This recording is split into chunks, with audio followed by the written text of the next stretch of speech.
Well, hello everyone. Happy Wednesday, happy inauguration day, and happy sunny day here in Napa, California. Hopefully everyone is doing well. Really excited to bring back our first instance of trivia here in 2021. I know a lot of you have been asking when will we be hosting wine trivia again. Well, here we are, and it will be from now on every other Wednesday here on Facebook Live. We will be hosting wine trivia. Today we have a very special celebratory version of wine trivia, and I have with us here one of our star instructors, Jess Helfand, joining us from Nashville, Tennessee. Jess, tell us a little bit about what you got planned for today.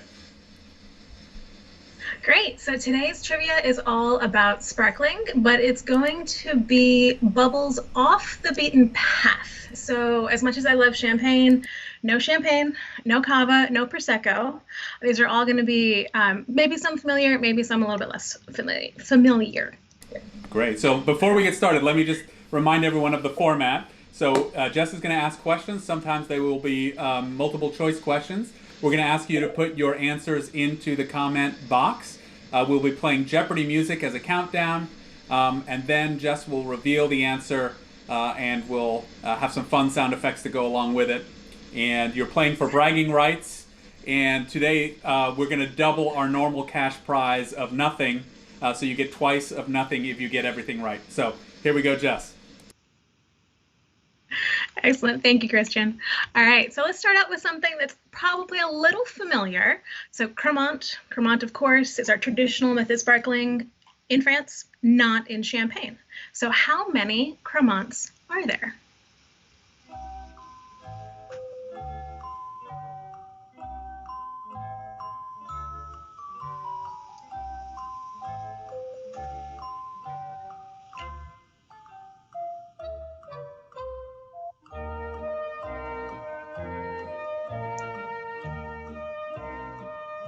How many Crémants are there? Extra points if you can list them.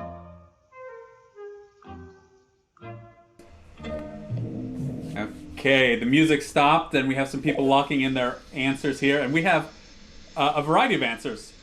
3, 7, 6, 4, 4. So those are the answers so far. All right, well, it's a little more than that. You probably are familiar with your Crémant d'Alsace, Bourgogne, Limoux, etc., but there are actually eight Crémants in France. 9 if we include the one in Luxembourg, which is Franciacorta, but we'll go ahead and just call it 8. And a shout out to Devore, so with these who got that Crémants, right. Excellent. All right, so with these Crémant, how long must they spend aging on their lees? Is it 6 months, 9 months, 12 months, or 15 months?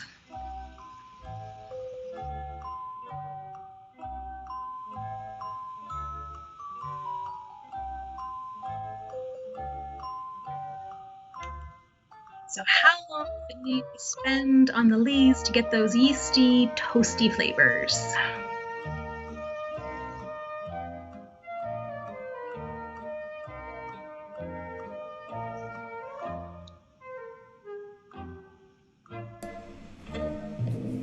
Okay, a lot of people feeling confident here and a lot of like minds. And we have 9 months as the predominant answer. Well done. It is indeed 9 months. Excellent. So, of these Crémant, my personal favorite is Crémant de Loire. Which of these 4 grapes is typically not used in Crémant de Loire? Is it Chenin Blanc, Cabernet Franc, Sauvignon Blanc, or Pinot Noir?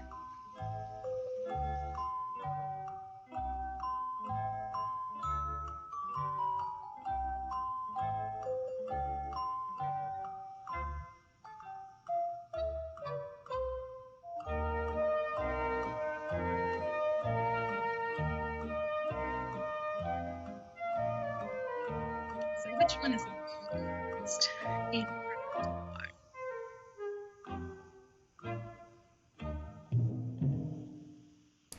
Okay, we have a lot of people saying Sauvignon Blanc. One person saying Cab Franc, another person saying Chenin Blanc as well.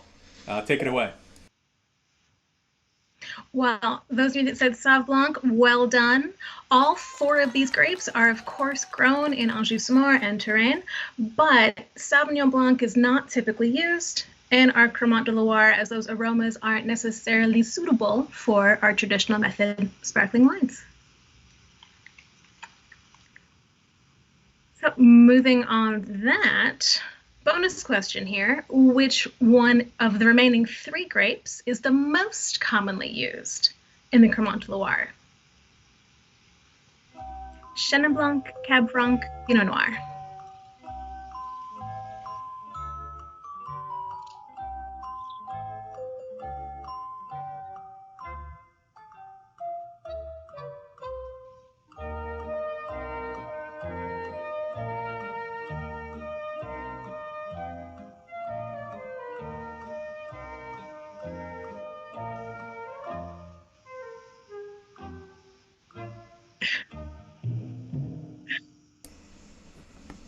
Okay, answers slowly rolling in here. We have a split here between Chenin Blanc and Pinot Noir. So, yeah, about 50-50. All right. Well, the most commonly used in Crémant de Loire is indeed Chenin Blanc, my personal favorite grape in all of its many forms. So good job, y'all that got that. All right. Shall we change gears with a little geography? So, what river is near the Ultra Beau Pavese Methode Classico DOCG? Is it the Danube, the Adige, the Po River, or the Volga?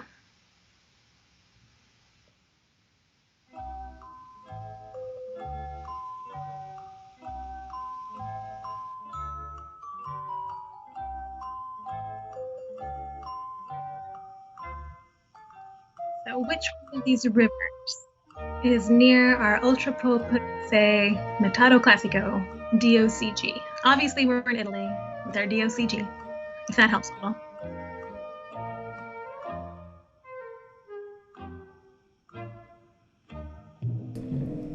Okay, we have one Audi and three Poes so far.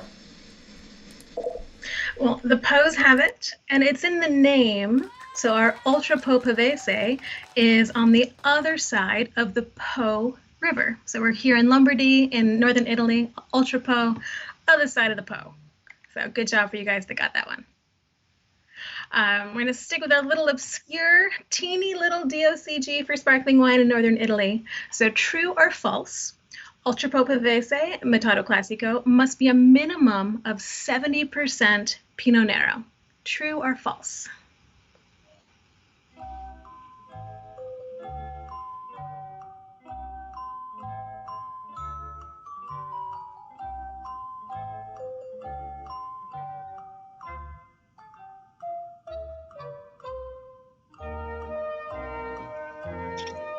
Do we need 70% Pinot Nero in our Ultra Po Pavese?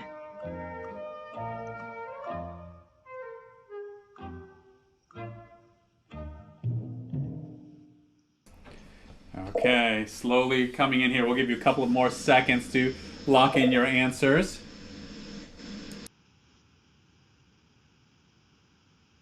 Okay, we have a good representation of true with some falses thrown in there for good measure as well. Well, it is indeed true. We need a minimum of 70% Pinot Noir, and then the balance of this wine can be made up of Chardonnay, Pinot Bianco, or Pinot Grigio. So good job for those of you that got that one right. It's a little off the beaten path for sure. All right.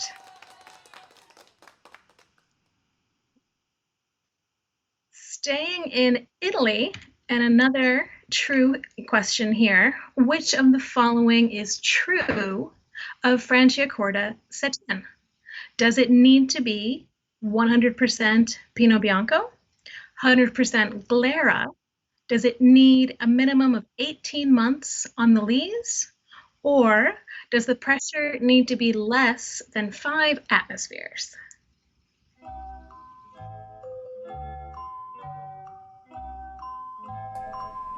Okay, we're turning up the heat a little bit here on everyone with this question. So A little obscure, perhaps, for some of y'all.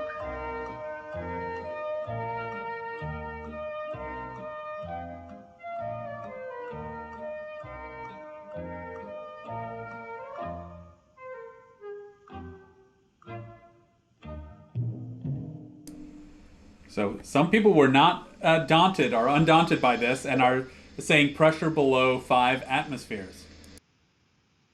That is excellent, and that is correct. Well done, y'all. Our Franciacorta is traditional method sparkling from Lombardy, of course. Saten in Italian means silk, and this wine has less pressure than our traditional methods, and that gives you that silky soft texture. So excellent. So more bubbles off the beaten path. Let's go up to England. So true or false? Southern England has chalky soil, much like that of Champagne.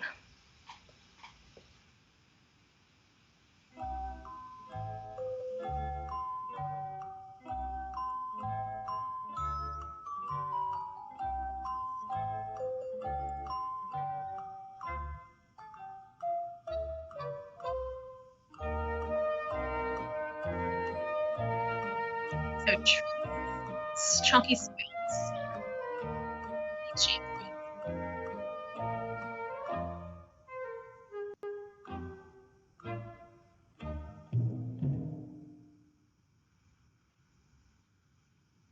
We have a lot of trues coming in here, so most people saying true. Excellent. And y'all are absolutely correct. So England has that chalky soil that's virtually identical to Champagne. We're only about 80 miles away across the channel. And the photo in the background here is those iconic white cliffs of Dover, and you can see that white chalky soil right there. So good job. One more British bubbly question. Annual production of English sparkling wine. Are we looking at 4 million bottles, 7 million bottles, or 15 million bottles? Annual production of English sparkling wine.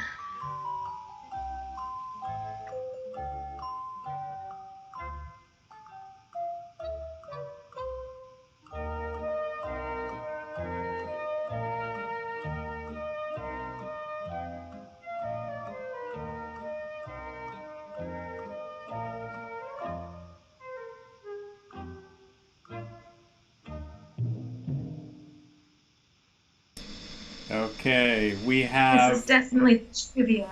Yeah. Yeah, we have a lot of different answers here. So which one is the correct one?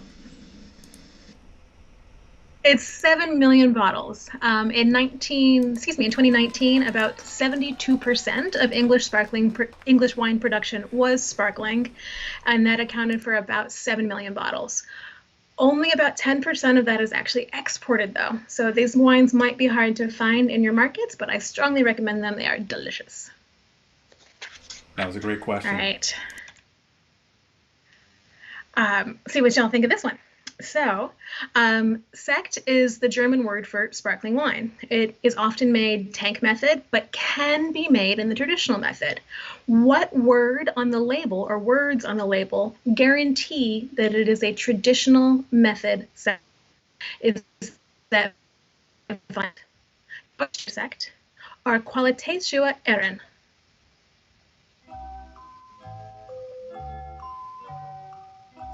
Which one means that guarantees a bottle fermented sekt?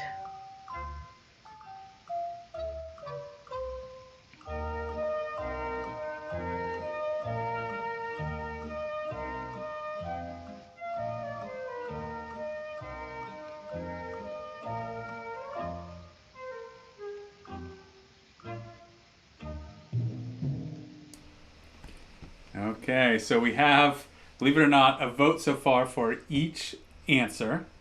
And Excellent. yes, so now we have 2 for Deutscher Sekt. Go ahead and do the reveal. Sure. So the answer here is actually Weinzer Sekt. That means that it is made in the traditional method with a minimum of 9 months on the lees, although many producers will exceed that. Deutscher Sekt just means that it has to be made with a German base wine. That's all it means. It can be tank method, can be traditional method. And kwaliteitsschuhe erin means quality men's shoes. So, there you go. All right, so true or false? Sect must be made in Germany. True or false?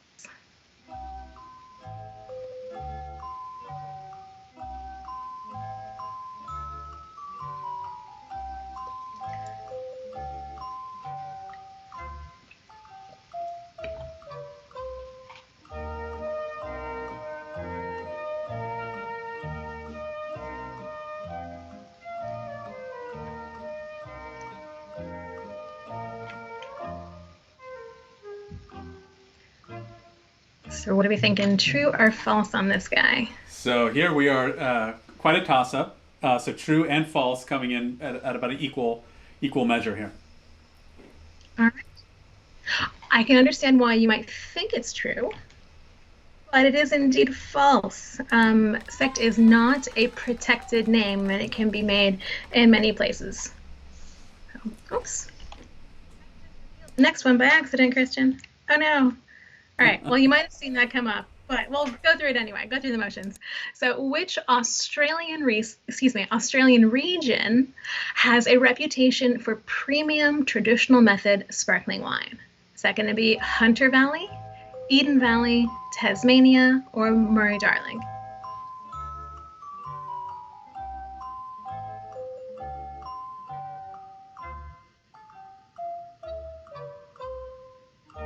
A reputation for premium traditional method sparkling.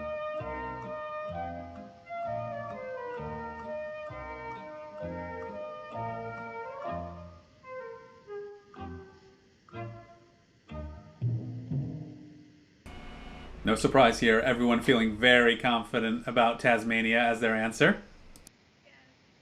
And well done. Tasmania has an excellent cool climate, perfect for keeping those nice bright acidity in our traditional method sparkling. So good job. Here we go with another fun trivia, like seriously trivial trivia. So Tasmania produces about 10.7 million bottles of sparkling wine this past year. How much of that was sparkling? 10, 20, 30, or 40%? How much of that was sparkling?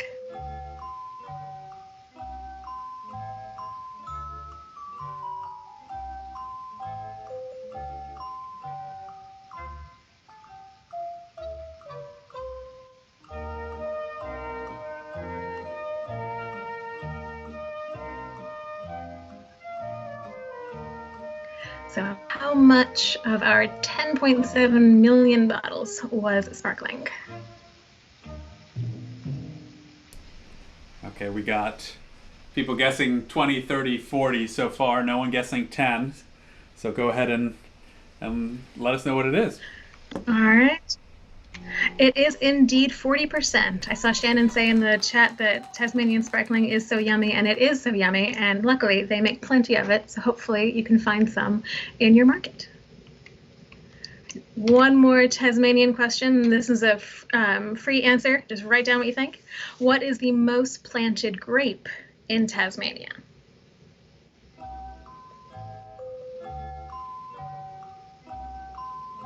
A hint would be that it's often used for sparkling wine. Oops, touched the wrong thing.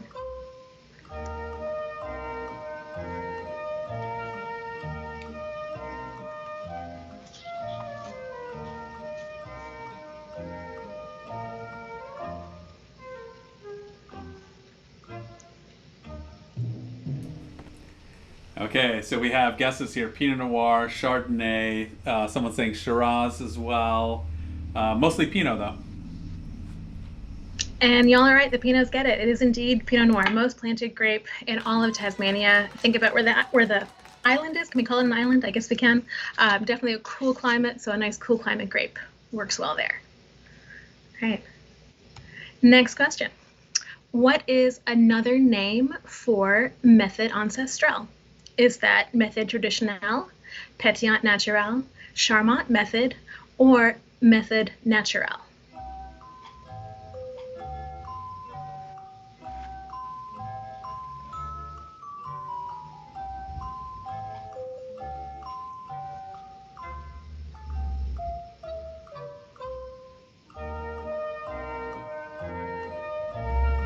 So our Methode Ancestrale.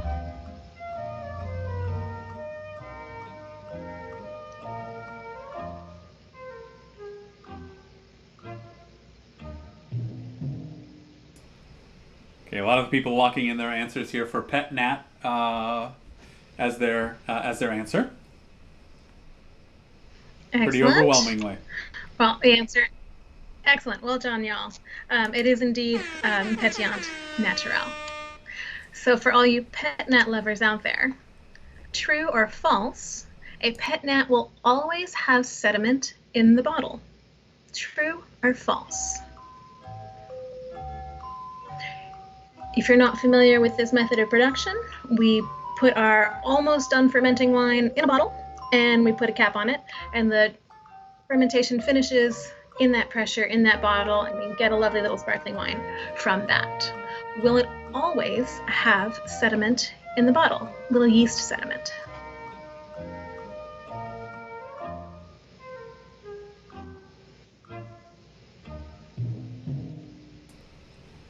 Okay, here we are, trues and falses. So pretty equal. Yep. All right. False. You may not see this that much. Pet nats are big in vogue, but it is absolutely the case that some pet nats can be decanted off of their deposit and then rebottled in kind of a transfer method.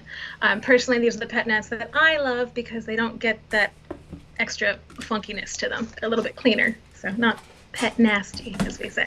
All right. I'm going to go domestic now for the last few questions.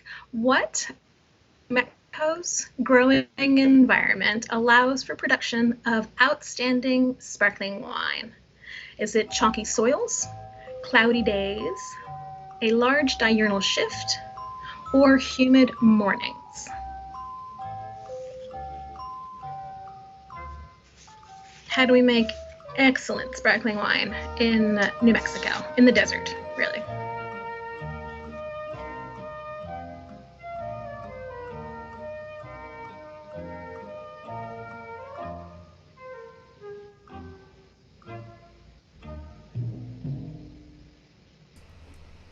Okay, we're going to give you a couple of more. Here they come. They start rolling in here.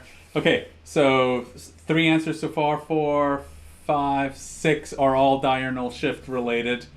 In fact, so far, all the answers say diurnal. Excellent. Well, it helps that we're in the desert, so the soils are not chalky, they're sandy, right? It's the desert, it's not cloudy, and there's not humidity. So good job for y'all that got that right. Our large diurnal shift, that's that day to night temperature swing that helps those grapes slow their ripening and maintain their acidity and make fantastic bubbly. So good job. All right. What grapes are commonly used for Pennsylvania sparkling wine? Pinot Noir, Vidal Blanc, Moscato, or all of the above? You may or may not know, but all 50 states make wine. Not all of them make sparkling wine. I tried to find sparkling wine trivia from Delaware and wasn't successful, but did find some from Pennsylvania.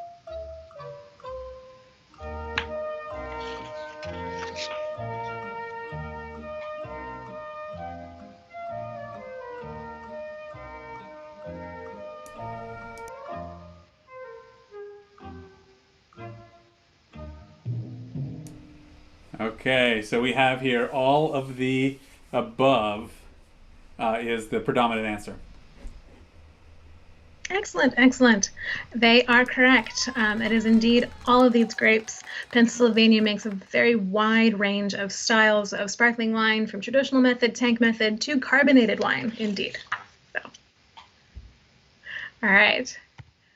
A little presidential domestic wine trivia here, given that it is inauguration. So in 1972, President Richard Nixon visited China, and they had their toast to peace. What was the best sparkling that was brought with him? Was it from Roeder Estate, Schramsberg, Domaine Carneros, or Mum Napa?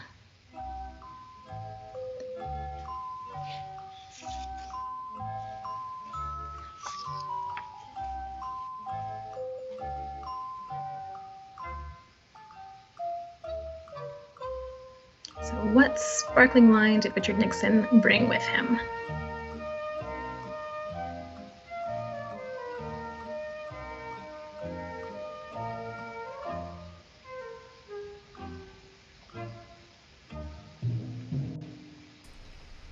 Okay, we have some votes for Schramsberg and some votes for Mum Napa as well. All right. Well, the answer is indeed Schramsberg. They brought with them a 1969 vintage Blanc de Blanc. The other three estates that are listed actually did not open, so it was Schramsberg. So. All right. Last question. So what state's sparkling wine was served at the 2009 state dinner honoring the Indian Prime Minister? Was it a wine from California, New York, Virginia, or Oregon? This was President Obama's first state dinner.